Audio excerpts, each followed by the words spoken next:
3. Hola jóvenes, ¿qué tal? El tema de hoy va a ser la introducción a la miología, que es el estudio de los músculos. Vamos a hablar sobre generalidades del tejido muscular.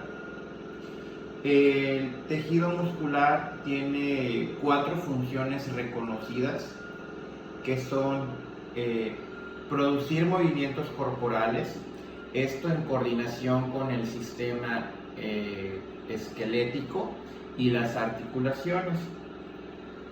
2. Estabilizar la posición del cuerpo. 3. Almacenar y movilizar sustancias dentro del cuerpo, esto es por la composición y la estructura química de las fibras musculares, permite esta propiedad de almacenar y movilizar estas sustancias. Y 4. La de generar calor. A su vez, también va a tener 4 propiedades que son específicas de este tejido. Primero es que pueden generar potenciales de acción. Esto es como una respuesta a un estímulo. Esto se conoce como excitabilidad. Tienen la capacidad también de contraerse enérgicamente cuando hay un potencial de acción, es decir, que pueden modificar su longitud. Hay una acción mecánica, esto se conoce como contractilidad. Tienen la tercera capacidad de estirarse dentro de ciertos límites sin ser dañados, esto se conoce como extensibilidad. Y por último, que pueden recuperar su forma y longitud original después de la contracción muscular. Esto se conoce como elasticidad. Aquí hay que identificar muchos términos que se pueden apoyar con los principios de biología celular, histología y bioquímica. Pero a grandes rasgos, lo que yo necesito saber es que lo que veo de manera externa es la piel. Y la piel, dentro de su capa más interna, va a ser la hipodermis, que realmente es tejido adiposo, que esto sirve como una capa aislante. Si yo hiciera un corte y veo como que ese fragmento amarillito que es el tejido adiposo, voy a ver que abajo va a haber como un manto o como una cubierta de color blanco aperlado. A veces la falta de conocimiento puede confundir a la gente y piensan que es hueso, pero no. Esa estructura blanquecina aperlada es una fascia, ¿okay? Que la fascia viene a ser como una venda o una lámina ancha que rodea a los músculos.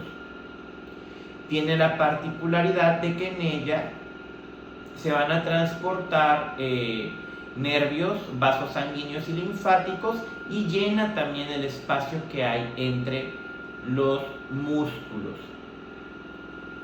Se van a extender por la fascia también 3 capas de tejido conectivo, que son el epimicio, que es la más superior, perimicio, que es la media, y endomicio, que es la más interna. Estos se van a encontrar rodeando ciertas porciones de una fibra muscular. Recordemos que las fibras musculares es el conjunto de miocitos o células musculares que, al ser varias, van a tener una característica de ser alargadas. Por esto se conoce como fibra muscular, y esta es como que la unidad. Más que el miocito, digamos que la unidad del tejido muscular va a ser la fibra. Por eso tiene la característica de que hay varios núcleos y varias mitocondrias. Además que por el tipo de característica que tiene el músculo, por sus funciones, tiene que tener gran actividad metabólica. Ahora bien, el epimicio, perimicio y el endomicio se pueden extender para formar una especie de cuerda que va a unir el músculo al hueso, que como ya habíamos visto en esquelético, esto se va a llamar tendón. Esto es cuando tiene la forma de cuerda. Pero si estas 3 estructuras de tejido conectivo forman una especie de lámina, entonces ese tendón se va a llamar aponeurosis. Un miocito, que quedamos que es la célula muscular, tiene la característica propia de que su membrana plasmática se llama sarcolema y va a presentar invaginaciones hacia el interior en forma de T, que se conoce como túbulos transversos o túbulos T. Estos no están presentes en el músculo liso. Y el interior de esta célula muscular se conoce como sarcoplasma. En el sarcoplasma voy a encontrar una serie de miofibrillas. Recuerden que todo lo que tenga el prefijo mio significa músculo y van a estar en contacto con el retículo sarcoplásmico. Esa es como la estructura general que tenemos que tener en mente al estudiar el tejido muscular. Como vamos a ver en esta imagen, acá tenemos el hueso, que era lo que habíamos visto anteriormente, pero el hueso está rodeado por periósteo. Y recuerden que una de las funciones del periósteo es servir de inserción a los tendones. El tendón, si se fijan, es una extensión, ¿sí? Es una extensión de esto que está acá que se llama epimicio. El epimicio va a rodear toda esta estructura, pero dentro hay algo que se llama perimicio, que rodea estructuras más específicas, ¿sí? Y también encontramos lo que es el endomicio, que es todavía lo que va a rodear estructuras más pequeñas. Un fascículo es aquella estructura que va a rodear el perimicio. Entonces, esto nos vamos a ir familiarizando conforme vayamos repitiendo las lecturas. Ahora bien, les decía que el tejido muscular es muy activo metabólicamente, por lo que requiere producir ATP para poder realizar la contracción muscular. Hay tres maneras de que el tejido muscular pueda obtener ATP. La primera que siempre va a utilizar es a través de la fosfocreatina y da energía por 15 segundos. Por eso es la primera opción que tiene el músculo. De ahí tiene otras dos opciones: la respiración celular anaerobia, que es con deuda de oxígeno, es decir, hay falta de oxígeno, y la respiración celular aerobia. Entre la anaerobia solo puedo producir una contracción por 30 a 40 segundos, mientras que en la respiración celular aerobia puedo producir una contracción efectiva hasta por 10 minutos. ¿Okay? Esto lo van a profundizar más en sus temas de bioquímica. Ahora bien, en cuanto a los tipos de tejido muscular, podemos apreciar en este cuadro que tenemos tres. El esquelético o estriado, también lo pueden encontrar en algunas bibliografías, el cardíaco y el liso. El tejido esquelético es estriado porque presenta miofibrillas. Recuerden que las miofibrillas son las estructuras que están en el sarcoplasma, es decir, el citoplasma de la célula muscular. Ahí van a haber miofilamentos finos, es decir, delgados, que están compuestos de una proteína llamada actina, y filamentos gruesos de otra proteína que se llama miosina. Esta disposición de actina-miosina va a tener una característica especial y nos va a llevar a la unidad funcional de la contracción muscular, que es el sarcómero. Va a haber también la característica de que existen otras proteínas como la tropomiosina y la troponina que van a intervenir en la contracción muscular. Ustedes en su bibliografía, en el resumen que tienen en la plataforma, van a encontrar la estructura de un sarcómero, que también lo voy a ir explicando cuando veamos contracción muscular. Ahora bien, el tejido cardíaco tiene la característica de que hay tejido conectivo en él que se conoce como sistema de conducción del corazón. Esto nos da la idea de que el corazón tiene su propio sistema que le permite contraerse indefinidamente. Esto se conoce como marcapasos. ¿Okay? y esto le confiere una propiedad que se conoce como automatismo. Se va excitando propiamente. Tiene la característica particular que presenta discos intercalados con desmosomas y uniones en hendidura. El tejido esquelético tiende a fatigarse, es decir, hay una contracción, pero llega el momento de que ya no puede ser tan sostenida, se fatiga y tenemos que reposar. En cambio, el corazón no puede hacer eso. Y además, también se contrae todo el corazón como si fuera una unidad. Y esto se debe gracias a los discos intercalados y a estas uniones celulares. Si hay algo que comparte el tejido esquelético y cardíaco es que ambos son estriados. Es decir, que anatómicamente la estructura es similar. El tercer tipo de tejido muscular es el liso. Estos, además de los filamentos finos y gruesos de actina y miosina, presentan filamentos intermedios.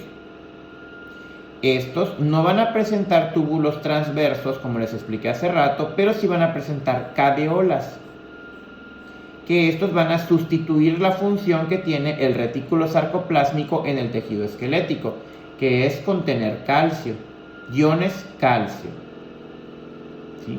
La contracción del músculo liso es en forma de tirabuzón, como una espiral, y cuando se pierde esa contracción, regresa, o sea, se relaja, se contrae, es tirabuzón, se relaja, regresa también en la misma forma.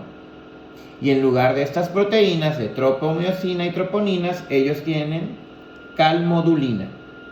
A su vez hay dos tipos de tejido liso, de tejido muscular liso, que son de unidad única o el visceral, que es el que pueden encontrar en la gran cantidad de órganos como el estómago, el intestino delgado, etc.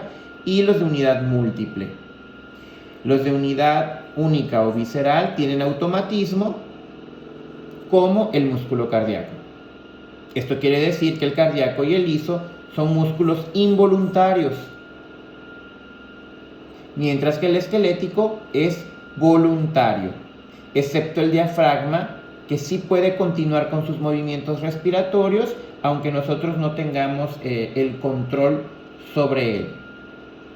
En la proporción entre los miofilamentos de actina y miosina, en el esquelético tenemos 2 finos por cada grueso, mientras que en el liso tenemos de 10 a 15 finos por cada grueso. Por eso tienen que existir los filamentos intermedios. Les mencionaba, y esto lo podemos apreciar aquí, cómo existe a grandes rasgos la contracción. Bueno, el sarcómero, y eso lo pueden apreciar mejor en su resumen, está limitado. Recuerden que el sarcómero es la unidad funcional de la contracción. Está limitado por unas estructuras que se conocen como discos Z. ¿Sí? Yo tengo acá mi filamento grueso de miosina, tiene una cabecita. Y cuando el ATP se une a la cabeza de la miosina, se activa y entonces se enzima hacia la actina. ¿Ok? Esto se conoce como deslizamiento y esto va a acercar a esta unidad hacia la línea M, que es el punto medio. ¿Sí? Por lo tanto, los discos Z se acortan y esto es lo que nosotros entendemos como contracción, porque el sarcómero regresa, o sea, se contrae. Si yo el ATP lo quito, entonces el sarcómero se relaja y regresa a la forma original. ¿Ok? La troponina y la tropomiosina lo que hacen es estar aquí. Aquí. Evitan esto. Cuando entra un ion calcio, va a activar, se va este segurito, se activa la miosina a través del ATP y ocurre esta contracción. Otro término que nos debe de quedar muy claro, que ya sé que esto es más fisiología, pero sí es muy importante entenderlo, es que anatómicamente tenemos una unión neuromuscular, neuro de nervioso y muscular de músculo. Las neuronas motoras somáticas son aquellas que vienen desde el sistema nervioso central a través de sus axones y van a terminar en unos bulbos presinápticos. La sinapsis, recuerden que es el punto de unión originalmente entre dos neuronas, pero en este caso es entre una neurona somática y la placa motora, que vendría a ser la fibra muscular. Entonces, en estos bulbos presinápticos, porque es antes de la sinapsis, voy a tener unas vesículas. Ustedes ya saben que las vesículas es un organelo celular que contiene algo. Ese algo en este caso es la acetilcolina, ¿sí? La acetilcolina sale al exterior cuando hay un impulso nervioso. Si tengo un impulso nervioso, un impulso eléctrico, se abren los canales de calcio, el calcio entra y esto va a hacer que la acetilcolina salga al espacio sináptico. Cuando dos moléculas de acetilcolina se encuentran, entran a la placa motora, pero entran junto con sodio. Al entrar sodio, recuerden que esto tiene carga, activa, esto va a llegar, ese es un potencial de membrana, es un potencial de acción, porque el que entró a la neurona, al bulbo presináptico, o sea, a la parte terminal de la neurona, fue calcio. Vean, siempre entró una carga. Entró calcio, genera un potencial de acción, sale la acetilcolina, entra, pero entra con otra carga y esto se va a los túbulos T, que recuerden que son invaginaciones en el sarcolema, y va a conducir todo este potencial a toda la fibra muscular. Por eso la contracción es uniforme. ¿Okay? Esto va a hacer que este potencial, cuando llegue al retículo sarcoplásmico, libere el calcio. Y si libera el calcio, sucede lo que está aquí arriba. El calcio va a hacer que la troponina y la tropomiosina se separen de la miosina, que es el filamento grueso. El ATP ya va a poder activar a la miosina se va a enzimar a la actina y ocurre la contracción muscular. Sé que puede parecer un tema muy difícil porque de hecho el capítulo es muy extenso, pero realmente repasen el resumen con esto y va a ser mucho más fácil comprenderlo. Hay muchos términos como fatiga muscular, que es el hecho de que si estamos excitando al músculo, vamos a tener que descansar, sobre todo en el músculo esquelético. Pero el cuerpo tiene sus mecanismos de defensa. Hay la fatiga central, que es que el sistema nervioso empieza a calmar al cuerpo para que no se sobreexija el músculo. Existe otro término que se llama tono muscular, que significa que a pesar de que el músculo esté relajado, va a tener cierto grado de contracción, o sea, va a tener un volumen y un tono propio. Esto es a grandes rasgos la primera parte de miología. Hasta luego.